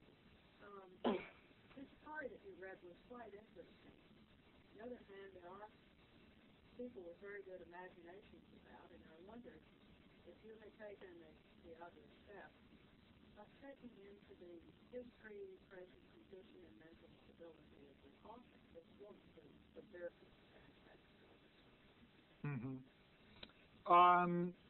This isn't only dependent on her. My colleague has met with Thomas directly. Okay? Bypassing her completely. I mean, other people have met Thomas, not just her. Okay? So the person we want to evaluate is Thomas. Because he's the one telling the story, not particularly her. I mean, here, she's just trying to tell her side of the story. In other words, kind of give a character reference for Thomas, all right? It would take a great deal of time and resource to check out people, a great deal. UFO researchers do not have the resources to do this. If anyone would like to donate a large amount of cash and capital, equipment, and all the means to do this, I'm sure that we can round up some pretty damn good people to start looking into all of these things, okay? If I hadn't, so I'm limited to contacting a number of people to see if other people are telling similar stories, which they are, and if there's a pattern to these stories. In other words, has one person seen something and can describe something who's an independent witness, being that he's not in contact with this other source at all, okay, and relate the same type of information. There's there's other approaches to this too. I see the narrative unfolding as far as getting close to the end of the public is what I witnessed working in facilities were pointing at the front doors of these underground bases. That's all we find out who people are that work directly in the bases, the public. Right. But here's the key. Here's the key. I mean, we don't even have to believe these people, okay? We know the sites of these underground bases. And we have people hanging around these sites. And what they see coming out of there and going into there is unmistakable. Okay? Go ahead. We know about blood running underneath in the tubes, and which countries are the tubes exposed to? Which countries? Which countries? Okay, I'm not aware of which countries they go to. I saw a map from Cooper that showed tubes around the world. Include that. I have no idea. I'll tell you what, the network of tunnels that we have mapped out are merely here in the southwestern United States, okay? And they could have similar in the eastern United States. Beyond that, I have no information. Parts of Canada and down to Mexico. So, yeah, there are other possibilities here. I just don't have the data. Okay. Say you get the material and you want to go public with this. Would any Fox or anybody accept this, or would they, the government just say forget it? Yeah, we have Nippon Television is real eager to get it. They're all been waiting for it. Right. Is that right? Yeah, they're waiting for it. Huh? I don't know. I'm not approaching anybody until we got something. Okay. I know you thought about running cases. Is that one of the flagship? Sedona. In Secret Canyon, yes. In fact, Secret Canyon is the only other place that I've seen the jumpers, the vehicles that I've described in my talk, you know, jumping from position to position, which we see out over Lancaster skies. The only other place I've seen them is out over Sedona. They strobe and they jump from position to position. One clarity on what you said, a 9-level underground station you mentioned briefly was where? Palmdale. Palmdale. Right. And I believe it was under the area of Air Force Plant 42 out there. They're all circular or a complete list? No. Hey, you know, this goes on and on. I mean, I've been approached by ex-Air Force officers who told me, yeah, I've been in underground bases, and engineers, Boeing engineers, Lockheed engineers, technicians. Hey, it's starting to add up. It's starting to add up. One thing I've heard was George Bush, when they had the war over there, and George Bush was on vacation. He asked him, George, you're sitting here on vacation, how are you going to know what's going on the world? He said, you can be sure that I have facilities here at my vacation site to know what's going on around the world. I'll show you that little cabin sitting up in the mountain. It's got to have some tunnel system going, drawing right up to it. Well, okay, let's have about 3 more questions. Go ahead. About the atrophy or residential space area of Palmdale. Anything we can see driving around? Sometimes there's no guarantee, but sometimes a lot of times we see the jumpers out there frequently. You know, I can give you a verbal description, but the thing is, you probably wouldn't know unless I started pointing out to you what it was doing. And you need binoculars, okay? And you need to steady the binoculars either on a tripod or on a surface of some kind so they don't jitter around. But they're out there.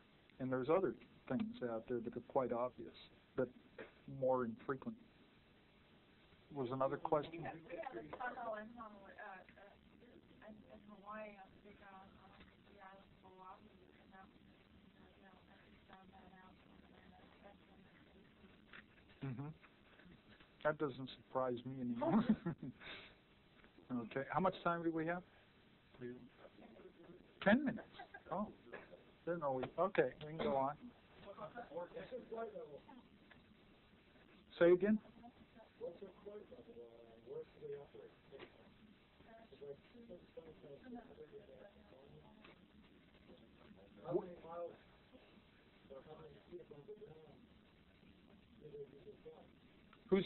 Which ones are you referring to? Of the UFOs? How many feet above the ground? If you go out to the desert?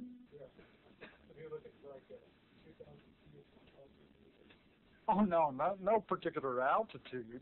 Okay, I mean, they could be at any altitude. If you're real lucky, they can come right down to the ground, take you aboard.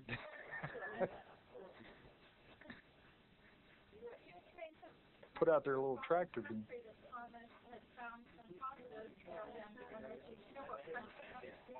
Yes, I do. Not at this time yet. Probably. Okay, the question was what foreign country is Thomas living in now? You know, and I don't want to answer that at this time.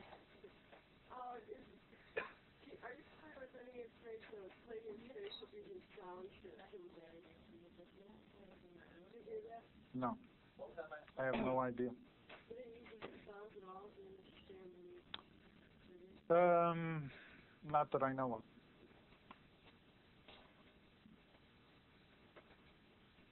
So, any more questions anybody has?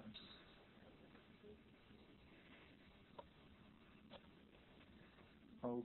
Another one there. I'm curious why you're announcing that you're about to recover the material. And surely, if they wanted to go and snatch it, they know when you're going to do it, more or less. Right? They didn't bother us at all on this last trip, and we announced it. But don't you think it's material? You got to go to them with darn well, and if they're nation, you got to go other places with darn well wants to snatch it. You know what? After seeing that area, I think they're thinking, why bother? Or let those guys go up and get it, and we'll wait till they get back before we bother them, because we don't want to bother with that. You know, I don't even want to go back up there. I'll tell you. That's what I'm saying. That they, if that's what they're thinking, they're thinking it's snatching. Could be, but like I said, there are duplicates of this material elsewhere, and the people who have it say if they do not hear from him, see, he reports in on a periodic basis. They do not hear from him on this periodic basis. Assume he's dead and get the material out. This is been threatening him with his wife and child death. Oh, he doesn't care about that anymore now. There's a reason for that you won't believe. When people that work in underground facilities, let's say the technical, highly, the ones that have high security clearances, obviously they can't just change jobs and decide they want to work in Silicon Valley and things like that. But what if they were, did they ever have a chance to recycle? I don't know. Look at Donald Menzel. Oh. That was amazing. I mean, here's a guy that appeared, he was an astronomer, he's a leading astronomer. He has books, textbooks that he's written, and he used to debunk, he was before Philip Klass, he used to debunk UFOs. You know, they're just mirages of light moving around against the clouds and things like that, right? And then suddenly it appeared, this MJ-12 document appeared, a briefing to President Eisenhower, and Donald Menzel was mentioned there as being part of this MJ-12 team. And somebody says, are you crazy? I mean, here's a chief debunker, right? And Stan Friedman started looking into his background, and here's a guy who was with the National Security Agency, had a top secret clearance, knew all kinds of classified information, and hardly anybody knew about it. Working in the public sector, see? So you don't know who might be working there. In fact, a guy showed up at the real estate office out in Victorville, and he heard the woman there who had my book mention Dulce, and the guy turned white, and he said, where'd you hear about Dulce? He says, I never knew that was made public, you know, like that. Okay. Yeah, what do you think about this? Undecided. I think that there is such an organization. Yeah. What are the particulars on Dulce? How many people died? What was the conflict and so on? What was the rumor? I think it was reported that 66 died. It was 1979. By the way, any data that Bill Cooper's been putting out about this is all screwed up. Because he didn't see it in the documents, he got that information from us. And then he changed it. And I resent that. Let me clarify. So Cooper said Yeah. the fight between the aliens and us. Well, he changed all kinds of things about that particular. I'm just telling you what the original information is, and it just seems like every time it gets into Cooper's hands, it gets all twisted out of shape. I don't understand that. We don't know. It was between the security group and a military group down there. Our security? Now, I heard something. Yeah, humans. But the security group, like Thomas's group, was armed with alien flash weapons.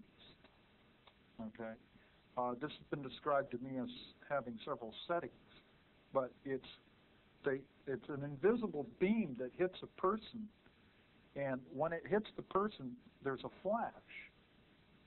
Okay, and the person falls unconscious. At higher setting, he's dead. That's what the flash gun is. Yeah. Do you believe that the bullshit is coming around year 2000? These are things I've studied for years, and all I could say about that is I'm halfway convinced that there has been a major pole shift in the past. And, you know, there's been evidence for a catastrophic shifting of the Earth's poles on its axis. You know, the orientation of the axis of the Earth is what they're talking about here. So it's possible again. But when is a big question. The planets line up about 2010, and that's pretty young stuff. It happened about 5,000 years ago, and it's really messed things up. So that's in the you can look that up in geological theory. Well, whatever the nature of the threat is, or the coming catastrophe, if there is a coming catastrophe, something has been planned to shelter people underground. Because there's no doubt, I mean, some of these facilities have been described to me as being as deep as a mile under the surface of the Earth.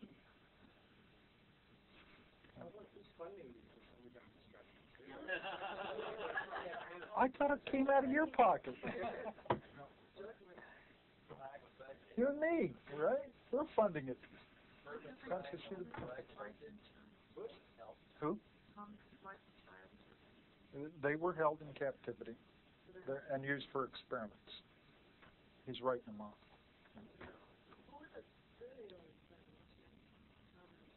Who are the good aliens? Us. No. Now, the good aliens appeared to be Nordic human types, similar to apparently ones that I encountered back years ago. They apparently met with some of the early day contactees and told them various stories, probably partial truths and things like that, but they appeared to be friendly and benevolent. They have distinguishing features. Apparently, some of them. No, they're all, you know, they're not all like blue-eyed blondes, okay? Some of them have dark hair. And, yeah, but their eyes are very penetrating. I believe like I said, I've had an encounter of this type, and my impression was just like what others have told me. You know, I was like a pane of glass. He was looking right through me, knew all about me. Good feeling. Oh, absolutely good feeling. Yeah. Sometimes the irises have funny colors, or they have gold and silver specks in them. And they have extremely symmetrical features. They're just perfect human beings. No.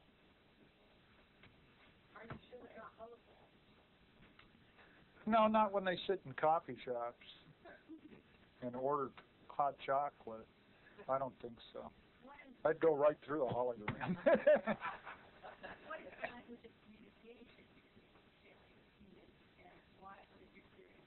Oh boy, are they telepathic. I know that from personal experience.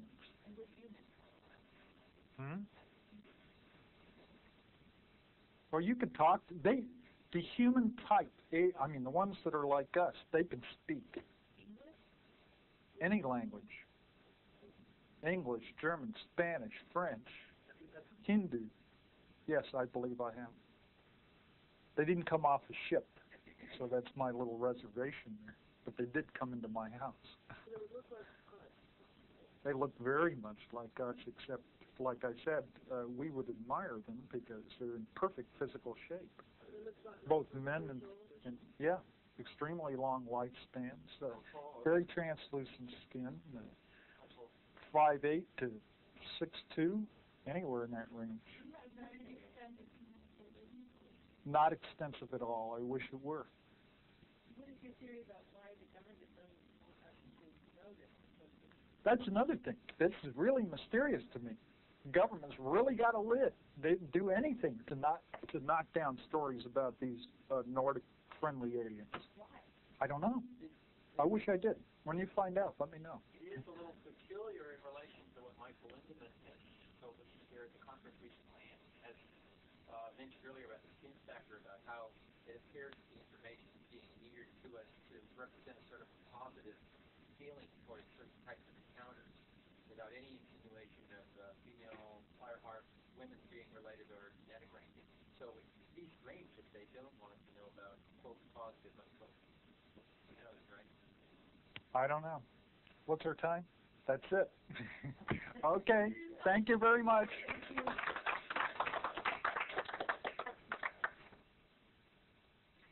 I know more of you would want to contact me for more information about my activities or my monthly meetings in Lancaster, and you can contact me at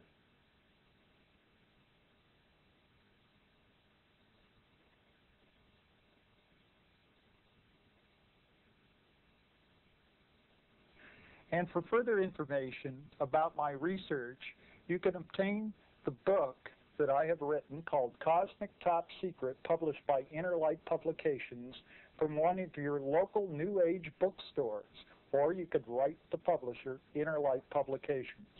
Thank you very much for watching.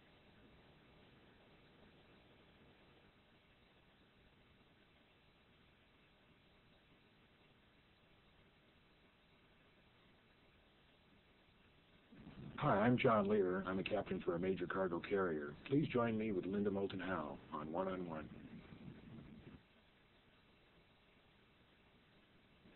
My name is Bill Hamilton.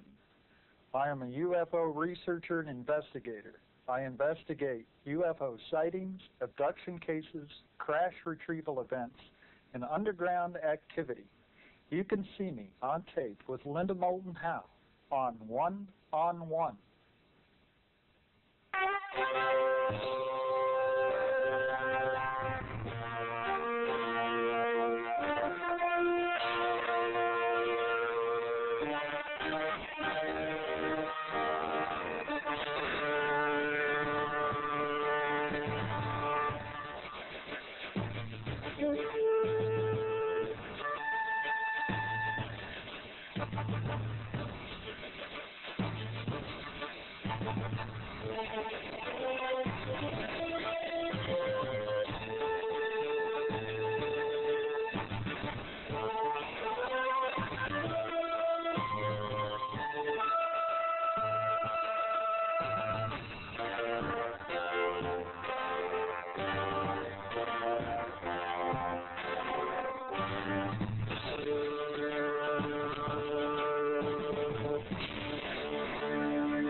Hello, my name is Sherry Stark. I'm the co-publisher of UFO Magazine, the first journalistic forum for theories and reports about UFOs.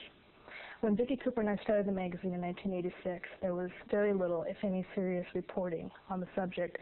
Basically, it was your tabloid coverage or occasionally a cursory or a comic relief mention in the mainstream press.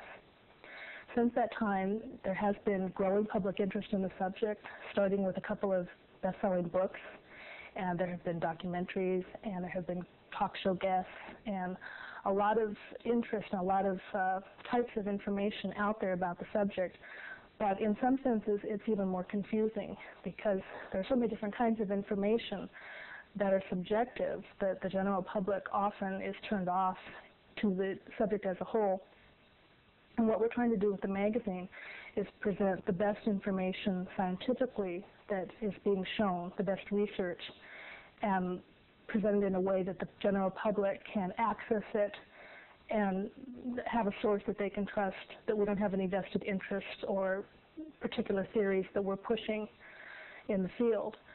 We also have like a guide to the best books that are out, the best research that's been released recently, the best cases. We also have opinion pieces, sometimes with theories from different disciplines that might help to explain from a different angle what might be going on.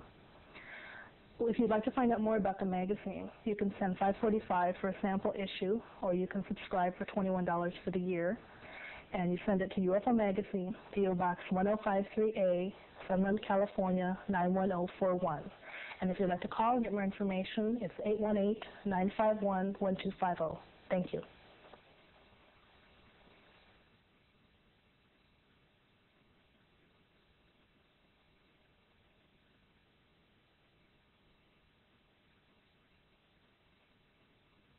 This has been a presentation of Lightworks Audio and Video.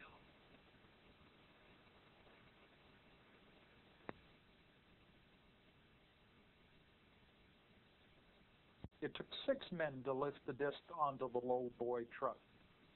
He said the metal could not be marred. He saw one other craft, but it was only by accident, and that was when he was briefly at Wright-Patterson. I believe a couple of years later, before his tour of duty was over.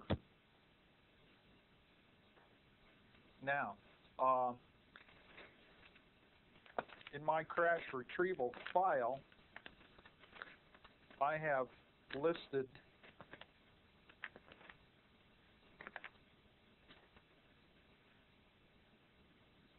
dates and locations of 25 crash retrievals. A lot is unknown about several of these, and we're unsure. And along with the number of bodies that were recovered at the site. This is a kind of a collection of data, okay, about these crash retrievals that occurred from a number of investigators and researchers who had heard about one or another. So it's all just listed here without any attempt to validate whether there might be some false listings in here, okay? I feel Mr. H was very sincere about the events he participated in, and I heard a kind of a pattern that I have heard elsewhere among people who participated either in crash retrievals or on what I will call alien-related projects. And there's a pattern to this kind of thing where they're bust out and they, to the site with windows that are blacked out, or they're flown on an airplane with blacked out windows. There's a minimal of talk communication. You know, there's no small talk. You don't talk about, well, what's going on here? You know, does anybody know anything?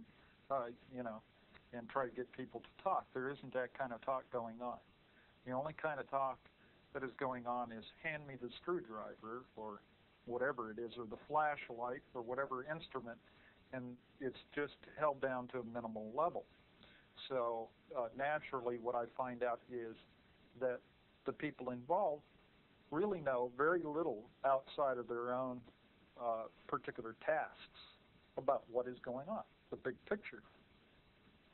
Now the thing is, obviously it was becoming a problem, accepting all of this, of storing these craft, storing the bodies in buildings on the surface of the ground that would be vulnerable to all kinds of damage. I mean, you know, somebody could look, eventually, of course, with spy satellite systems and these kind of things and advancements in technology, other countries looking in on us, other foreign agents or whatever, could discover what we were doing, you know, that we were storing these type of craft. So I'm sure that sometime in the 1950s a plan was devised, maybe even before that time, to start building extensive underground installations and to store some of this stuff in underground installations and to create research laboratories so that these artifacts could be studied. And probably another priority was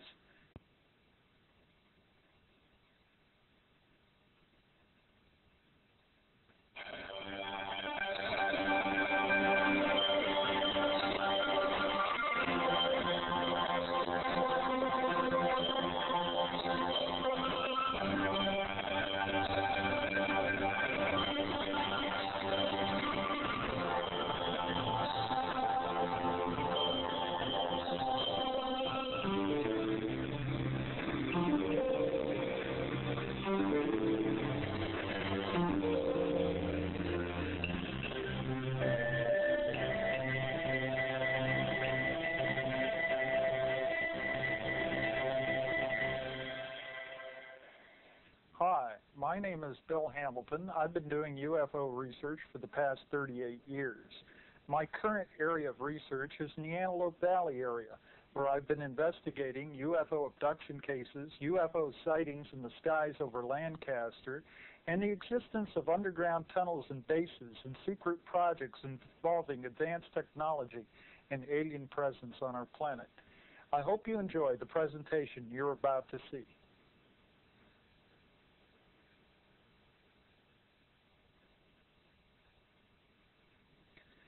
We want to go back in time here, first of all, to give you a little bit of background on the early crash retrievals. In order to do that, I selected the story of one particular man who I talked with for a period of about 2 or 3 hours in a parked car with the outside of his home with the doors locked and the windows up. And you see these people get very nervous about talking about something like this. And I call this man Mr. H in my book. He was in the Army, a private in the Army, stationed at Roswell in 1947-1948 time period. And he had participated as part of his duties with the CID at that time in 2 crash retrievals. Not the early Roswell retrieval in 1947, but one that occurred, he said, in 1948 and in the following year in 1949, and both in the relative same geographical area, which was out on the San Augustine Plains near Socorro, New Mexico. Now, on crash retrieval number 1, they were bussed out to the site in a school bus with darkened windows.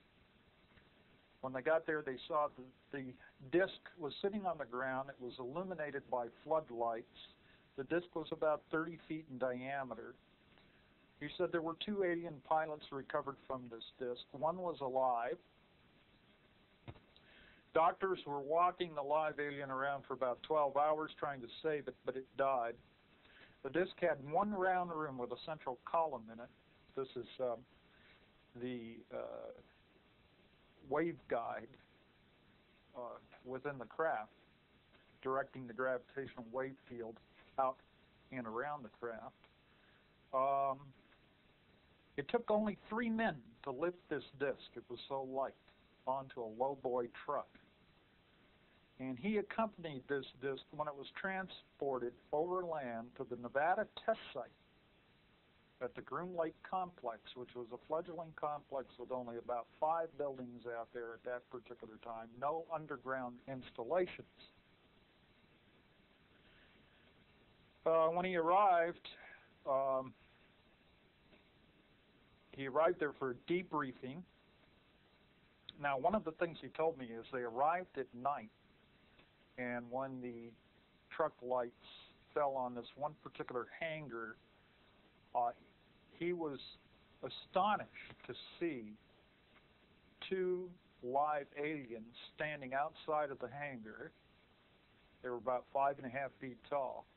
The hangar doors were opening, and he could see that there was also a special opening to the sky within the hangar, and they were going to take the disc and store it in this hangar.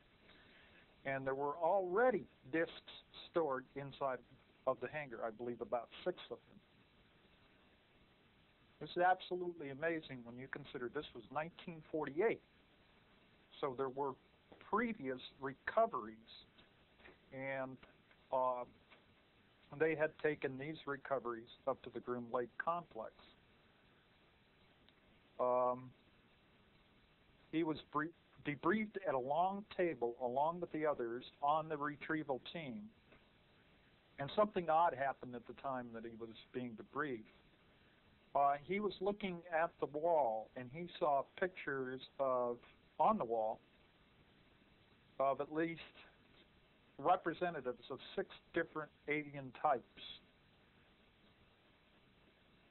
And as he was looking at the wall, he saw coming through the wall, floating through it, one of the small EBE-type aliens holding a black box in the palm of his hand, of which Mr. H referred to this black box as an augmenter.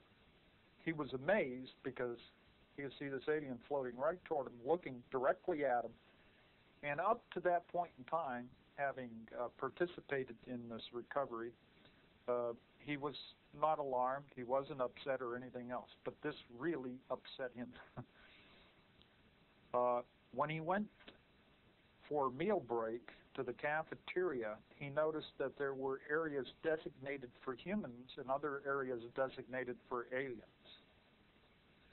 The 6 races of aliens he claims to have seen are the human, the orange race, the tall grays with long noses, short grays, and another type that looked something like the photos that was used in Aviation Week, and an unknown type. He commented that humans and oranges could mate.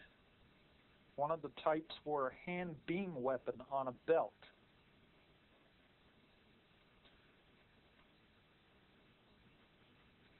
On crash retrieval number 2, the disc was approximately 100 feet in diameter. This was in 1949. There were 10 dead crew. They were about 5'8" in height. Their weight was no more than about 55 pounds. He carried one body from the craft and said it was dressed in a one-piece suit. He said they later found out that the suit was fastened on via Velcro-type fastening method. The big disc had a conveyor apparatus on the floor that moved the aliens around from one instrument location to another. One of the instruments appeared to be a gauge of some kind. The disc had rectangular partitions to establish communication with the aliens. Now, obviously, some communication with the aliens had already been established as early as 1948. If we consider Mr. H's story and any other corroborating testimony of that nature, then this is very astounding. Okay. Some of the early records, it was said, have been taken to other sites like Los Alamos, Sandia, Wright-Patterson, and stored in a special building there. Now, I know that, and I have some of the documents in my files, that the RAND, or the United States Air Force, commissioned the RAND Corporation to conduct a study. This is back, the first proceedings on this were published in 1958. We only have available the proceedings from 1959, which show that almost all the expertise from various corporations were gathered at a symposium to study the feasibility of constructing what are called deep underground facilities. Not something that's only 10 or 20 feet below the earth, but we're talking hundreds to thousands of feet underneath the surface of the earth. And in the proceedings, RAND concluded that not only was it feasible, but with advancements in tunnel boring and shaft sinking type of technology, we were virtually opening up a whole new world under the earth, similar to the exploration of the ocean, or the expansion of aviation, or the exploration of space. So it's absolutely fascinating, and of course the proceedings contain a lot of data about problems in the construction of these underground facilities, such as ventilation and pollution of the air supply, water supply, how to connect various galleries one to another, transportation systems, all kinds of things were figured out back in the 1950s. Also, we know that Area 51 had, as far as I can document or track it back, had some of the first underground facilities constructed there in 1951 by Navy Seabees, a battalion of Seabees that went in there to dig and create underground areas. And possibly, and 51, in fact, was a kind of a hallmark year in Air Force investigation of UFOs and what have you. So it just came to my mind that Area 51 also probably refers to the year 1951, when project, the so-called Project Red Light, was established up there at the Groom Lake Complex. And the red light, by the way, had a kind of a dual meaning. It had one of these things where it had several meanings to it. Of course, Nevada's known for its red lighthouses, so to speak, but the red light in this particular case dealt with something like heat lamps, because there was supposedly an area constructed, a habitat for a particular type of alien, in which they had to use these red and infrared lights in that particular area. So it's kind of interesting. At any rate, there is a tremendous consistency of description that I have heard from various people concerning certain aspects of these underground facilities. And to give you a little bit more insight on that, one very famous underground facility is located at Mount Weather in Virginia,